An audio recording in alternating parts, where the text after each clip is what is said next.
Hello and welcome to my wrapping and autoclaving a surgical pack video. As you can see, I have all of the instruments I'm going to be packing laid out and in size order. As you can see, they're grouped together by size. At the moment I'm just placing them on top of each other,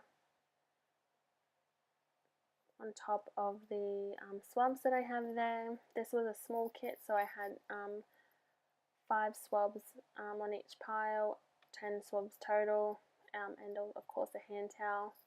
We used to have needles in our kits. That was since changed as I started actually. They changed that because the vets preferred the packaged needle and thread. It's a bit of a win or lose situation with packing these. I know a lot of places and clinics do wrapping differently, possibly easier than what I'm doing right now. But this is just standard protocol at the clinic that I do placement at. Here I'm just connecting all of the towel clamps into one thing. Most vets prefer this because then they're all together, but some vets are like, no, do it separately. But since the majority like it, I'll just do it for the majority and place that on top. So now I'm just going to move the hand towel out of the way, and here you basically, I'm folding it all the way over and then bringing it back, but leaving the folded area on top of the items, and then creating a courtesy tab, which you can see there. And then I'm just repeating this process and folding it back and then back on top, and then you'll see the courtesy tab there. So that will just make the kit kind of just open all the way out, nice and easy. I'm not focused too much on wrapping the kit tight. That's what the outer wrap does. So here, this is where I'll be wrapping it tightly without ripping the wrap, of course, and then creating a courtesy tab like so, and then repeating the process again.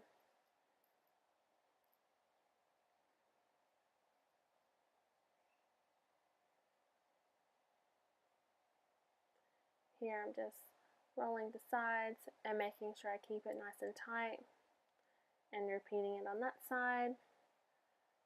So when I put the kit into the sterilization bag, I'm leaving it sitting upwards, so when the vet grabs the item, they can place it down and it'll unfold kind of by itself. Here I'm taking off the sticky bit, placing it in the bin, and then folding this over.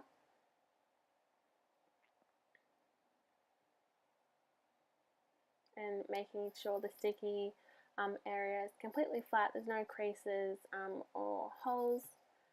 And then I'm writing the date, my initials, the size of the kit, and the color of the kit as well.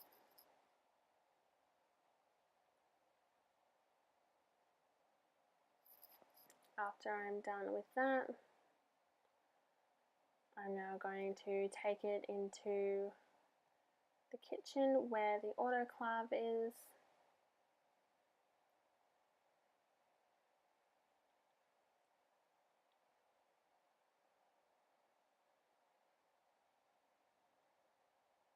And placing it into the autoclave with other items that were waiting to go in. I was just telling the camera person to show you how I was doing it. So we have ours, so they're almost vertical, so the water doesn't sort of sit in there, or the steam I should say. Now this machine is a bit temperamental, so I did have a little bit of trouble getting this right. It was kind of hot to begin with, so it kind of just flashes all the numbers at you. That just means it's not ready yet.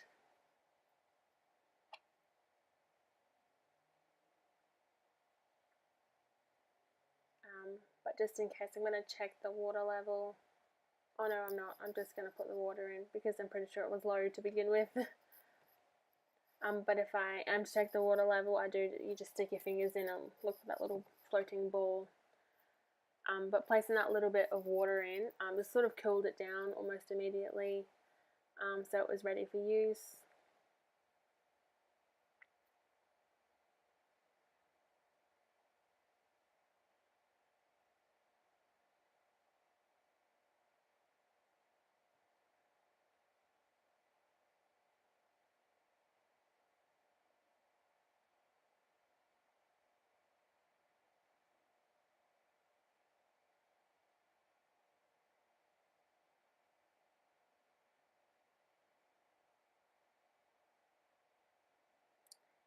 And here I'm just setting the time and the time to dry as well.